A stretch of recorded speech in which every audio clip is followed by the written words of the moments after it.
Hello and welcome to Being Prodigy. Now put on your headphones and start learning. To get special study material, just contact us through the link in the description.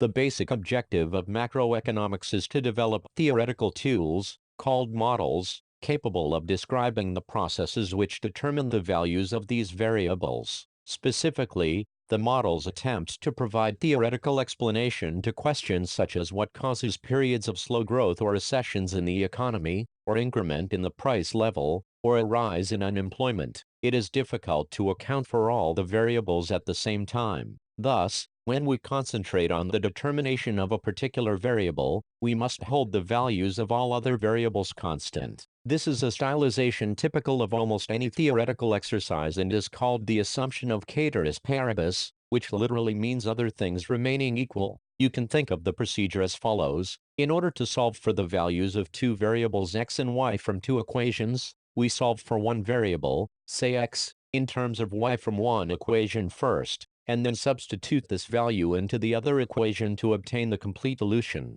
We applied the same method in the analysis of the macroeconomic system. In this chapter we deal with the determination of national income under the assumption of fixed price of final goods and constant rate of interest in the economy. Ex ante and ex post. In the chapter on national income accounting, we have come across terms like consumption, investment, or the total output of final goods and services in an economy, GDP. These terms have dual connotations. In Chapter 2 they were used in the accounting sense, denoting actual values of these items as measured by the activities within the economy in a certain year. We call these actual or accounting values ex post measures of these items. These terms, however, can be used with a different connotation. Consumption may denote not what people have actually consumed in a given year, but what they had planned to consume during the same period. Similarly, investment can mean the amount a producer plans to add to her inventory. It may be different from what she ends up doing. Suppose the producer plans to add Rs 100 worth goods to her stock by the end of the year.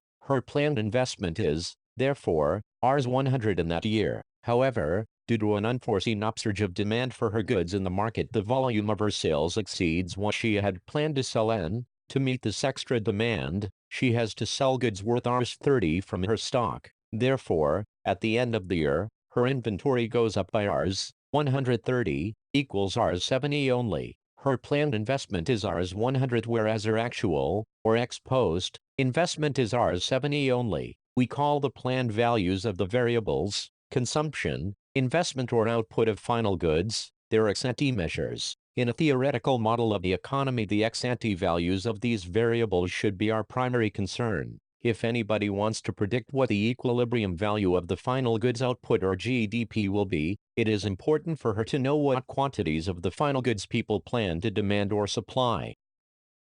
This is Being Prodigy. To get special study material, just contact us through the link in the description. And please subscribe to show your support.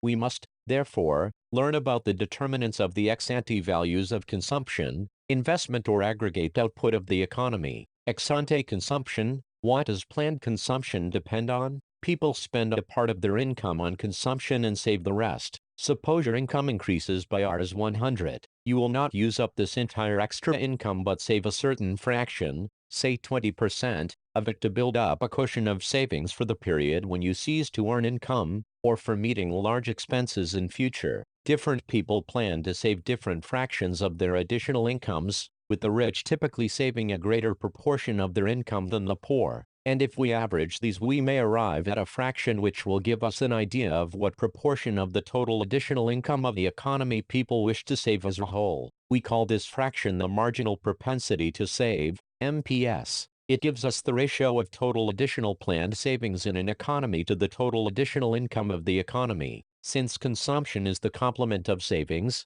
additional income of the economy is either put into additional savings or used for extra consumption by the people. If we subtract the MPS from 1, we get the marginal propensity to consume, MPC, which, in a similar way, is the fraction of total additional income that people use for consumption. Ex ante investment. Investment is defined as addition to the stock of physical capital, such as machines, buildings, roads, etc., That is anything that adds to the future productive capacity of the economy, and changes in the inventory, or the stock of finished goods, of a producer. Note that investment goods, such as machines, are also part of the final goods. They are not intermediate goods like raw materials. Machines produced in an economy in a given year are not used up to produce other goods but to yield their services over a number of years. Investment decisions by producers, such as whether to buy a new machine, depend, to a large extent, on the market rate of interest.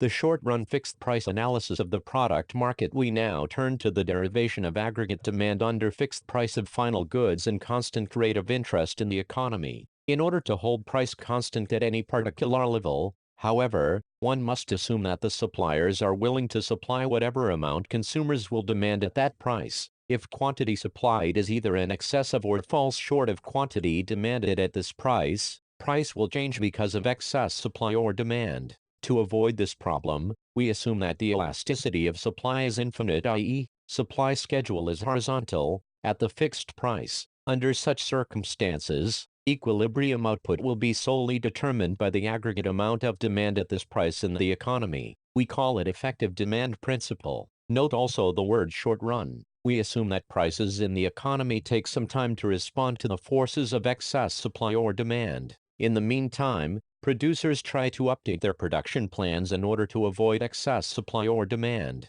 For instance, if they face an excess supply in the current production cycle, they will plan to produce less in the next cycle so as to avoid accumulation of stocks in their warehouses. Note also that an individual producer is very small compared to the size of the national market and, therefore, she cannot affect market price on her own. An individual producer has to accept the price that prevails in the market. The aggregate price level in the economy changes only when adjustments in all markets of the economy fail to eliminate the excess demand or supply. Prices are, therefore, assumed to vary only in the long run. In the absence of a government imposing indirect taxes or dispersing subsidies, the value of the total output of final goods or GDP is equal to national income. The production of final goods employs factors such as labor, capital, land and entrepreneurship.